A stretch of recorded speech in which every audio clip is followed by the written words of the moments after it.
Assalamualaikum warahmatullahi wabarakatuh. Assalamualaikum warahmatullahi wabarakatuh. Alhamdulillah kembali bersama Buya Risman yang sudah pasti kita ketahui dan sering kita angkat. Beliau adalah senior di Muhammadiyah dan juga masih sebagai wakil ketua Tabligh Pimpinan Pusat Muhammadiyah, dan beliau juga wakil ketua Komisi Dakwah Majelis Ulama Indonesia. Komisi dakwah. Ya, Komisi Dakwah Majelis Ulama Indonesia. Peran beliau juga banyak tentunya di bidang dakwah ini. Selain juga sebagai wakil ketua Bu ya di Majelis Ulama DKI. Wakil ketua umum. Wakil ketua umum di Majelis Ulama DKI Daerah Istimewa Jakarta. Nah, yang akan kita angkat sebagai isu kali ini Bu ya, itu berkaitan dengan pernyataan dari banyak pimpinan pusat yang menanggapi kasus-kasus terkait dengan rejimisasi paham ini. Kayaknya seperti zaman dahulu kala Bu ya, di zaman Mu'tazilah. Mungkin Bu ya sekilas bisa membicarakan tentang rejim ini Bu ya. Silahkan Bu ya. Ya. Rejimisasi. Ya. Bismillahirrahmanirrahim. Assalamualaikum warahmatullahi wabarakatuh. Mudah-mudahan kita semua dalam keadaan sehat walafiat ya, dan diberikan Allah kemampuan untuk bisa berpikir lebih baik dalam melihat berbagai persoalan kehidupan ini ya. Sebagaimanapun saya memperhatikan dalam kehidupan ini kita tidak saja membutuhkan harta, ilmu pengetahuan, tapi ada satu yang penting, bahwa semua itu akan mempunyai arti yang besar, manfaat yang utama ketika kita punya akhlak ya. Kita punya akhlak yang baik ya. Katakan kita punya harta yang banyak tapi akhlak nggak baik ya. Kita punya ilmu yang tinggi tapi akhlak nggak bagus misalnya. Atau kita ahli ibadah tapi kita juga tidak berakhlak kepada Allah, kepada Allah SWT, dan kepada lingkungan sosial kita, kepada Nabi, kepada orang tua, kepada rakyat, kepada pemimpin. Itu juga nggak bagus ini. Akhlak berarti luas ya Bu. Akhlak berarti luas. Akhlak adalah bagaimana kita membangun interaksi yang baik ya, dengan segenap lingkungan yang kita katakan. Kalau secara umum, secara lebih tentu sebagai muslim yang beriman kepada Allah Taala, mungkin yang disebut interaksi sosial ya. Interaksi sosial ya. Jadi ada akhlak kepada Allah, ada akhlak kepada manusia ya. Mungkin dalam bahasa itu ya, kalau dalam kita ambil misalnya dalam surah Al Imran 112 misalnya, itu digunakan dengan istilah hablum minallah wa hablum minanas ya. Komunikasi atau hubungan yang baik dengan Allah dan hubungan baik dengan manusia. Di situ Allah SWT memberikan penegasan yang luar biasa itu. Ketika manusia gagal dalam membangun ya hubungan yang baik, komunikasi yang baik dengan Allah, komunikasi baik dengan manusia, Allah menyampaikan ada 3 punishment, 3 sanksi, 3 akibat yang akan diterima oleh manusia itu, siapapun dia, baik dia sebagai seorang pribadi di rumah tangga, katakanlah di masyarakat, katakanlah sebagai pemimpin, katakanlah sebagai apapun, mereka kan pasti akan mendapatkan 3 punishment itu dari Allah, yaitu kehinaan, kemarahan, dan kemiskinan ketika dia gagal membangun hubungan yang baik dengan Allah dan hubungan yang baik dengan manusia. Ini sesuatu yang barangkali sangat penting kita pelajari dan kita jadikan sebagai satu bahan diskusi. Banyak orang hari ini bicara tentang hukum ya, tentang ilmu, tapi tidak bicara tentang akhlak ya. Seolah akhlak itu menjadi bahagian yang sifatnya merupakan biasa-biasa saja, itu aksesoris pendukung saja. Padahal akhlak ini sangat menentukan, ya kan? Ya, katakanlah misalnya kita lihat seperti misalnya akhlak dalam berpolitik misalnya kan. Ya, bagaimana dulu misalnya ketika lahir kelompok-kelompok yang disebut Mu'tazilah misalnya. Kelompok Mu'tazilah, kelompok yang tadinya berasal di I'tazilah Anda, yang mereka menyingkir, mereka mengeluarkan diri dari kelompok yang mayoritas, mengasingkan diri, kemudian disebut dengan kelompok Mu'tazilah dengan berbagai faham-faham yang kemudian dibangun. Ini kemudian juga menimbulkan perkara-perkara yang besar ketika di zaman Utsman bin Affan misalnya kan. Itu kan terjadi masalah yang cukup luar biasa itu. Siapa yang membunuh Utsman bin Affan itu adalah orang Mu'tazilah. Mereka bukan tak punya ilmu, malah sejarah mengatakan yang bunuh itu seorang hafiz dari Mesir ya. Kemudian dia berontak, dia melakukan sesuatu kepada pemerintah yang sah waktu itu sehingga Utsman terbunuh. Ini kan tidak bahwa kemudian orang yang punya ilmu, orang yang hafiz sekalipun juga tidak menjamin bahwa dia akan melakukan perbuatan yang apa, ketika misalnya memang tidak ada diimbangi dengan akhlak yang baik. Nah, jadi oleh karena itu memang perlu kita perlu kita lakukan kajian-kajian dan itu ketika misalnya Mu'tazilah juga pada satu waktu pada ada daulah, di zaman Abbasiyah. Di Abbasiyah ketika ada orang Mu'tazilah yang kemudian naik menjadi menjadi penguasa, menjadi katakanlah memimpin sebuah rezim saja. Ya pada waktu itu mereka juga tidak dengan tega untuk memberikan kesempatan kepada yang lain. Dan malah ulama waktu itu banyak juga yang dibunuh, yang ditangkapin, dibunuh. Dan ini kan sesuatu yang barangkali menjadi sebuah persoalan yang sangat penting juga. Apakah memang persoalan kebangsaan, kenegaraan, persoalan sosial, persoalan politik, persoalan apa saja kehidupan ini tidak bisa hanya diselesaikan persoalan-persoalan yang menyangkut dengan persoalan hukum misalnya kan. Ini Bu ya, berkaitan kan sekarang kita mendengar tentang pembahasan rejimisasi ini disampaikan oleh Ketua Umum kita itu Bapak Haidar Nasir, pernah disampaikan juga oleh Bapak Abdul Mukti, pernah disampaikan juga oleh Bapak Din Samsuddin.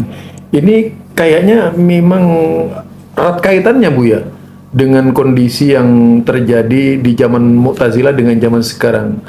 Itu kalau dari sisi akhlak tadi kan ada Bu Istuli Tamim Makarimal Akhlak itu.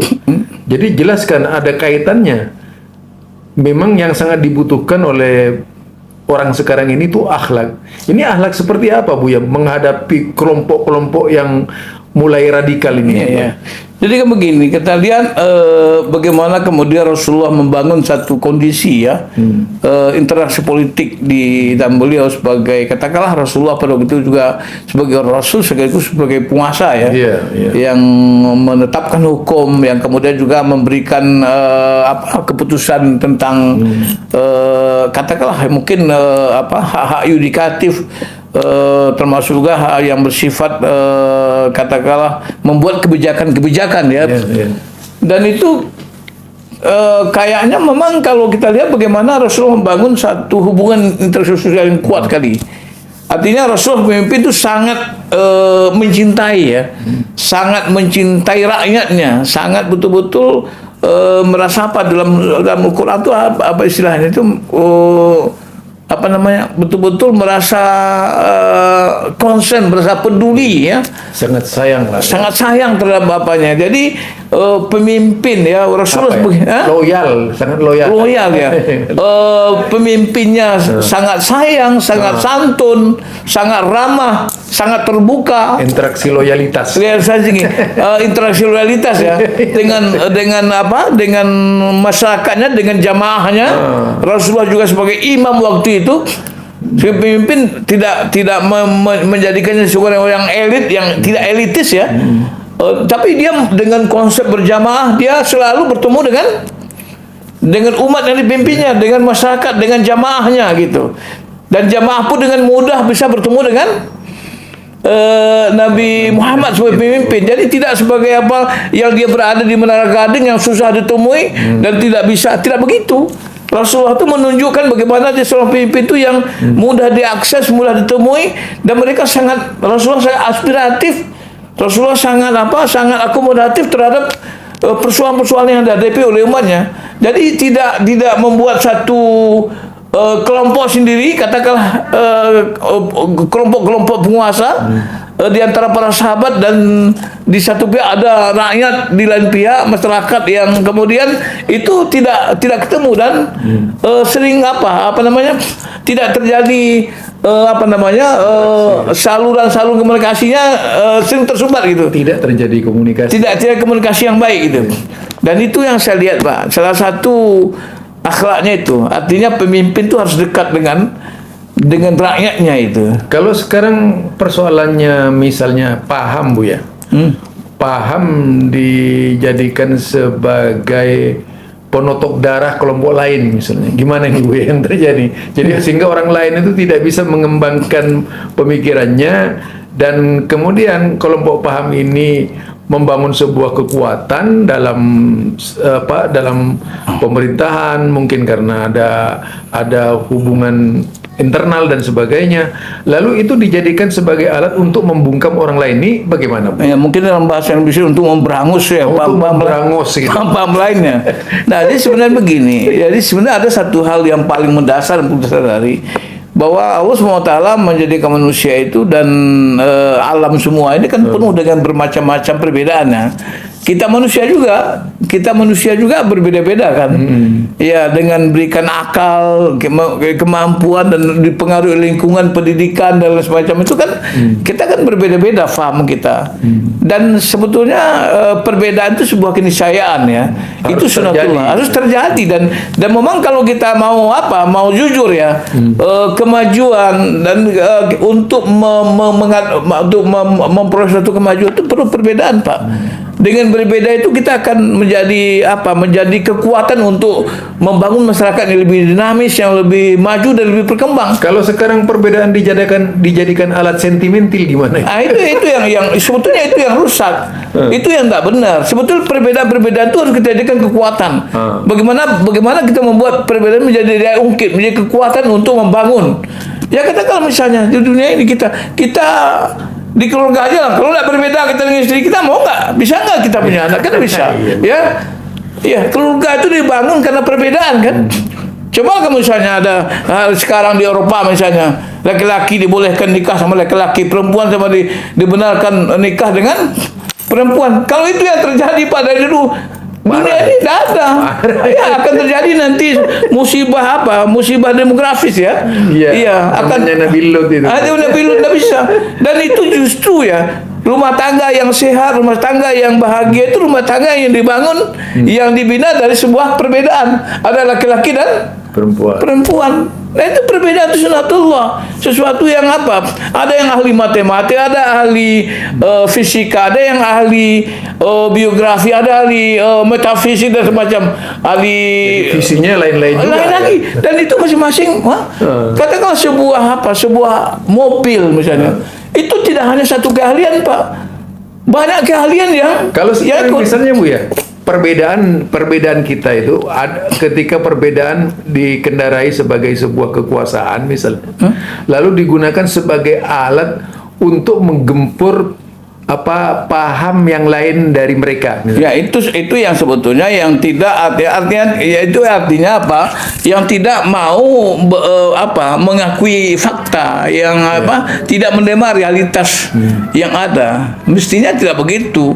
Salah satu tugas pemimpin itu adalah tugas untuk memanage perbedaan, bukan membenturkan perbedaan, bukan memberangus perbedaan. Bagaimana perbedaan-perbedaan itu dimanage, diolah, dikelola secara baik sehingga itu akan menjadi satu kekuatan. Ini lagi, Bu ya.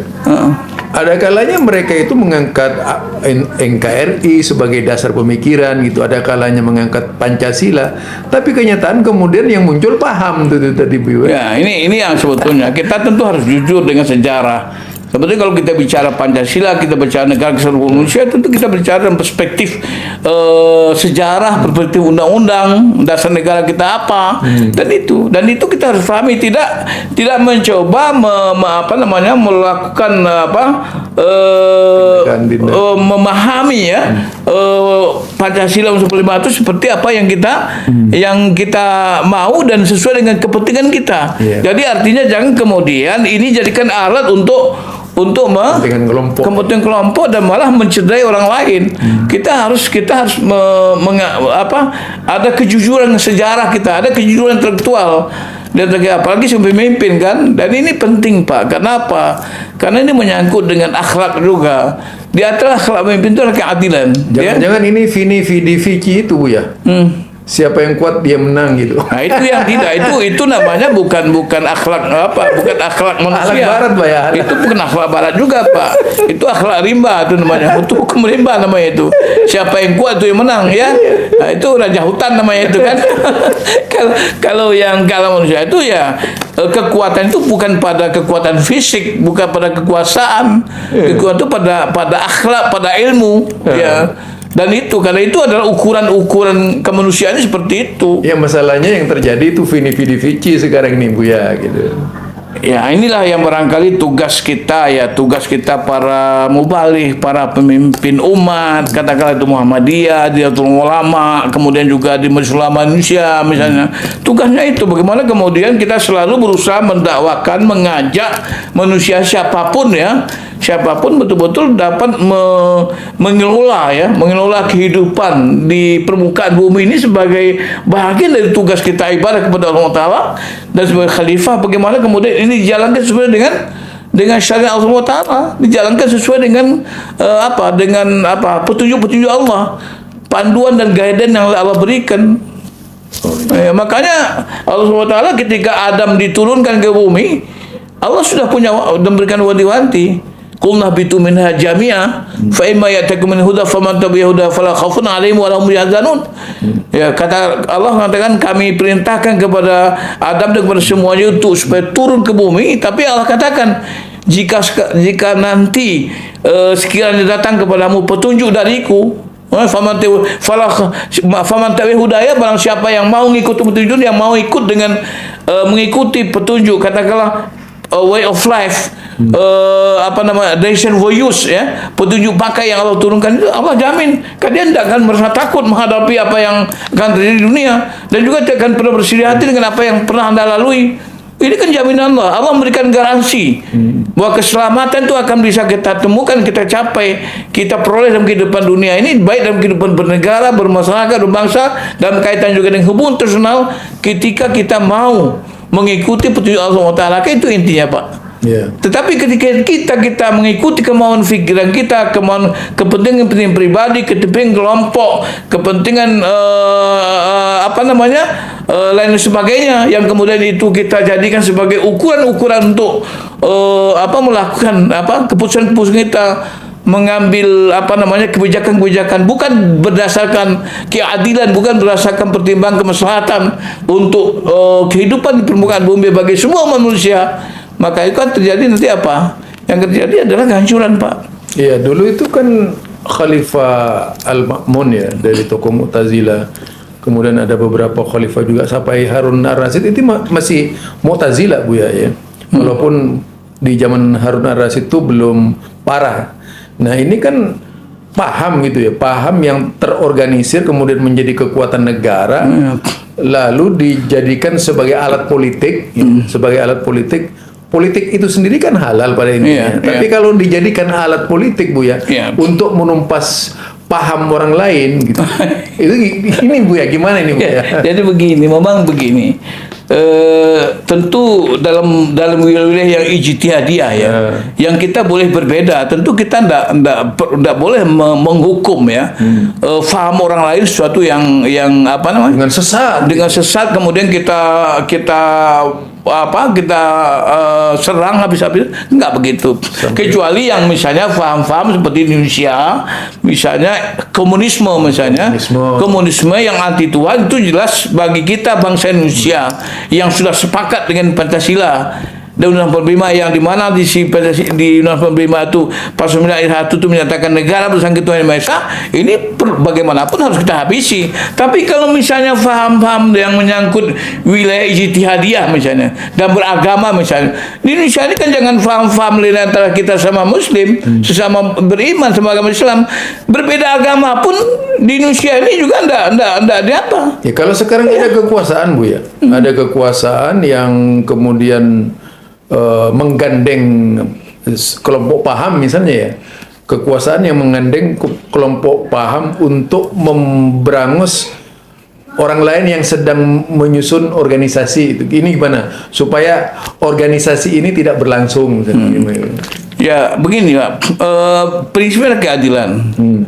Prinsip itu keadilan. So bagaimanapun Allah SWT juga memberikan apa? Memberikan semacam apa ya? Guidance yang jelas bahwa Allah mengatakan bahwa kita melakukan membuat keputusan yang menyangkut dengan kepentingan orang banyak, sosial misalnya, kita harus berkali katakanlah misalnya, sebutlah misalnya surah An-Nisa misalnya ayat 58. Allah Ta'ala tegas mengatakan, Allah ya'murukum an tu'addul amanati ila ahliha. Allah merintahkan agar kamu memberikan amanah kepada orang yang, pada ahlinya, pada sahibnya, pada orang yang betul-betul memiliki kompetensi gitu. Jadi orang yang diberikan jabatan itu harus memiliki kompetensi. Jangan oleh karena kedekatan dan sebagainya. Kemudian wa idza hakamtum bainan nas, kalau kamu menetapkan satu hukum, satu kebijakan, satu keputusan di antara manusia, antakum bil adli. Harus kamu lakukan dengan adil.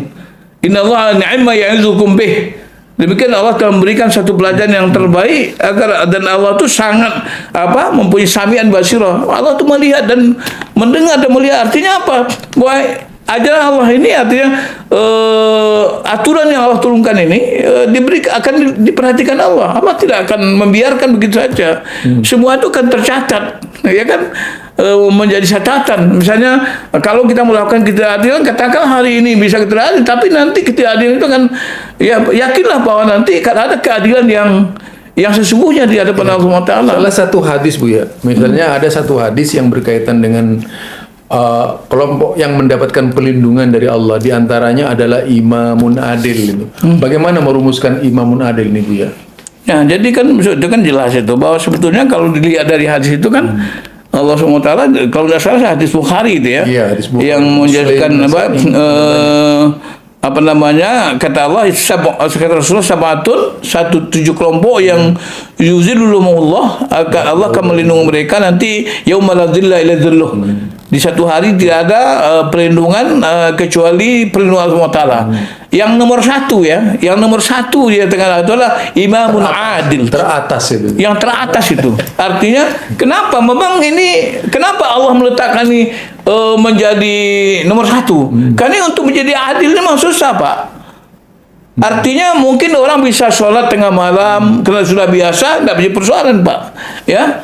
Mungkin seorang anak muda karena dia sudah terlatih, dia berkembang ibadah, itu hebat juga Pak. Tapi itu mungkin barangkali bisa, tapi menjadi pimpin yang adil itu luar biasa Pak.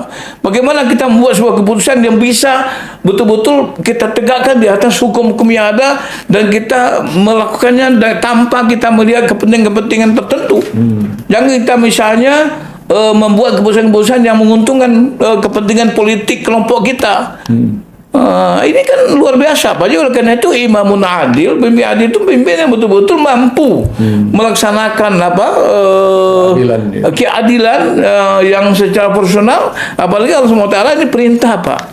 Ini tidak anjuran, ini perintah. Misalnya surah An-Nahl itu kan yang sering dibaca malah khatib-khatib ya. Di zaman di zaman Muawiyah, di zaman Bani Umayyah, itu sampai kepada Khalifah Umar bin Abdul Aziz, itu dalam selalu mempergunakan kesempatan khutbah kedua itu untuk mencaci maki Ali dan pengikutnya, katakanlah kelompok-kelompok yang bertentangan dengan rezim Bani Umayyah waktu itu. Nah, oleh Umar bin Abdul Aziz itu kebiasaan itu dipangkas itu. dilarang khatib-khatib mempergunakan kesempatan khutbah untuk mencaci kelompok-kelompok lain.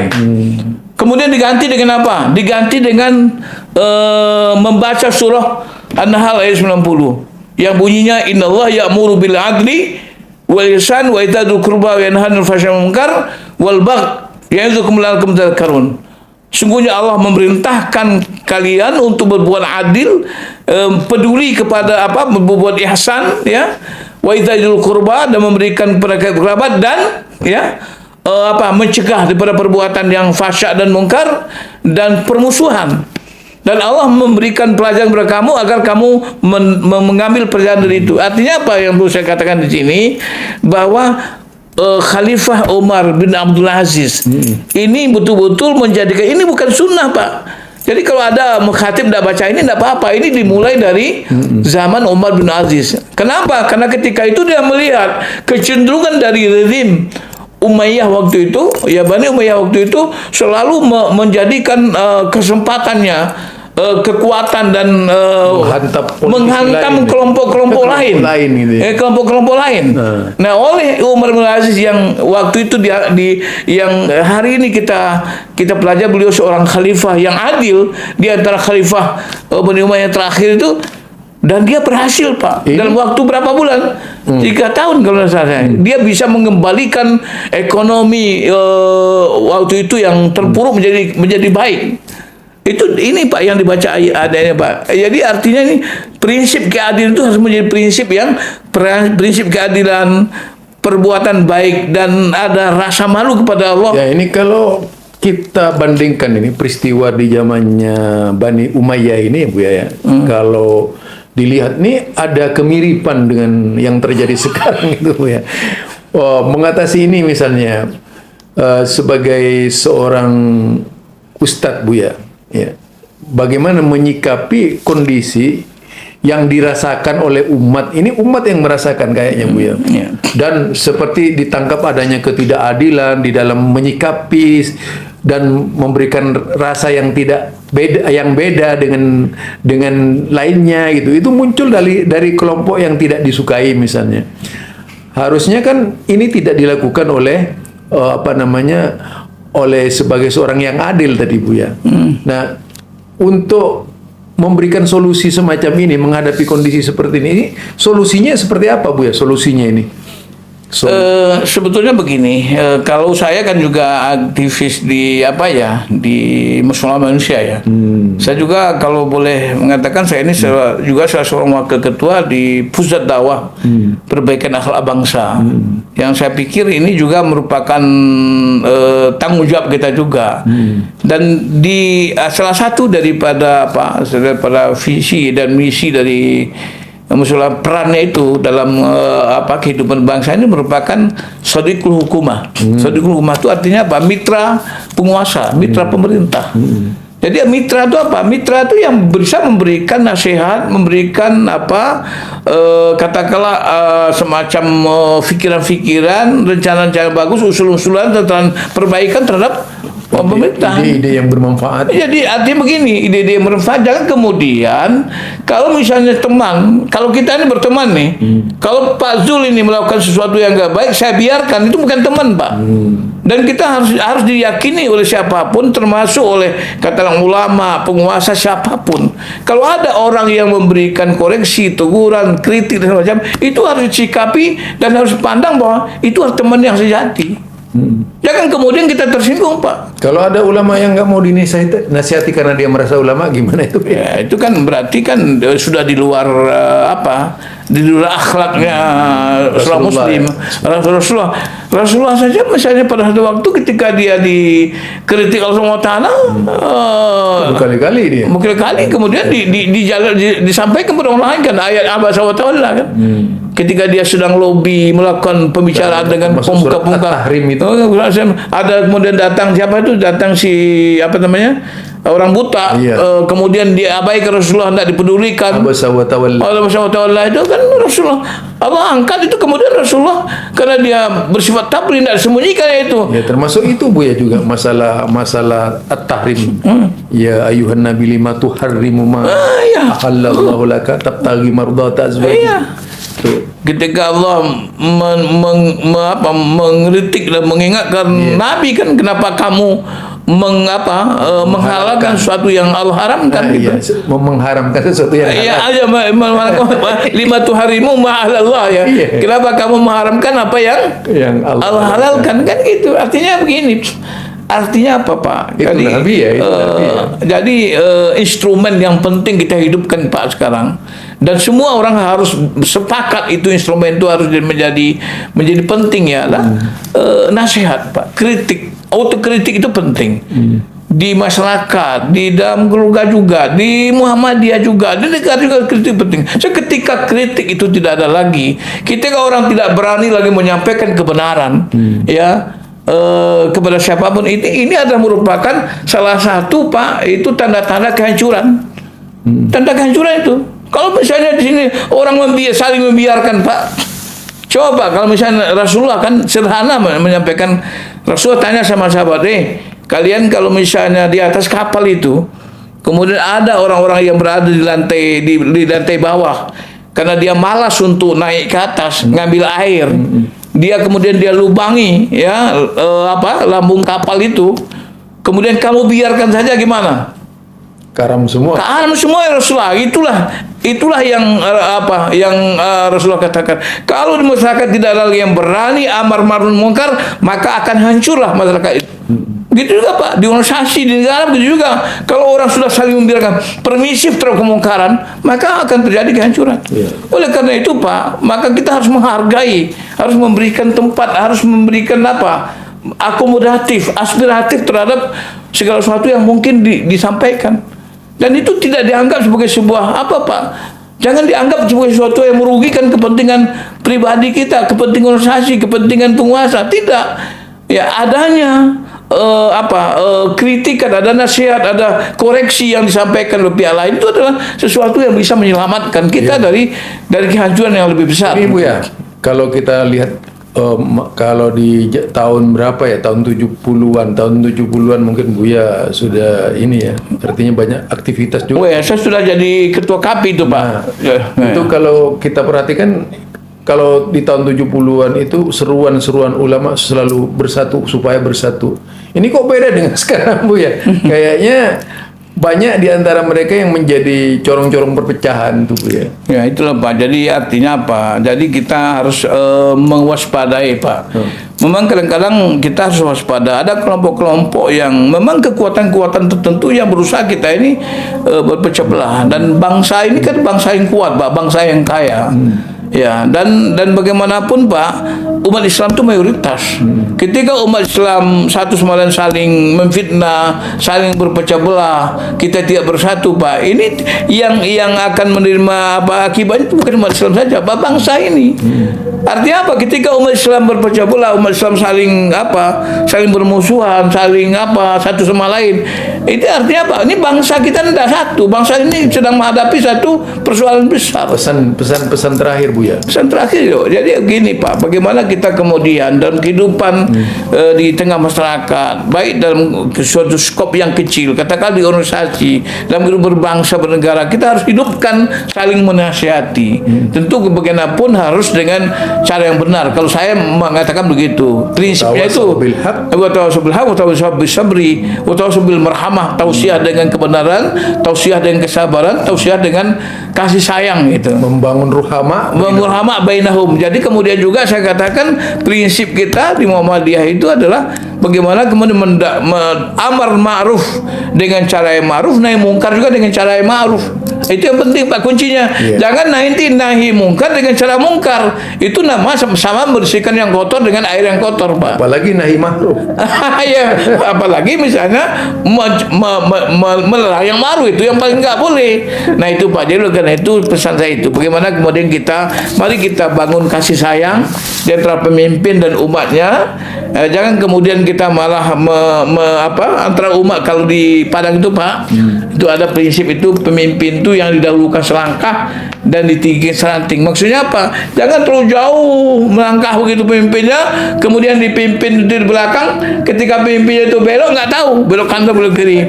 Kalau terlalu jauh misalnya sampai ke pucuk misalnya, tidak tampak lagi pemimpin itu mau dia apa, hilang komunikasi, artinya putus komunikasi dengan pemimpin. Jadi yang memimpin harus ada kasih sayang, kemudian harus ada komunikasi, kemudian pemimpin harus akomodatif, aspiratif, mendengarkan ya apa yang disampaikan oleh pemimpinnya, kemudian pemimpin juga harus bersikap adil terhadap rakyat dan pemimpinnya. Kalau ini sudah terjadi Pak, insya Allah bangsa ini akan selamat, insya Allah Allah akan mendatangkan rahmat kepada kita, karena Allah mengatakan, Rasul mengatakan itu al jama'atul rahmah wal firqatu azab. Ya, kesatuan antara pemimpin masyarakat dengan masyarakat lainnya itu sudah terjalin dengan kuat, Allah akan datangkan sayang.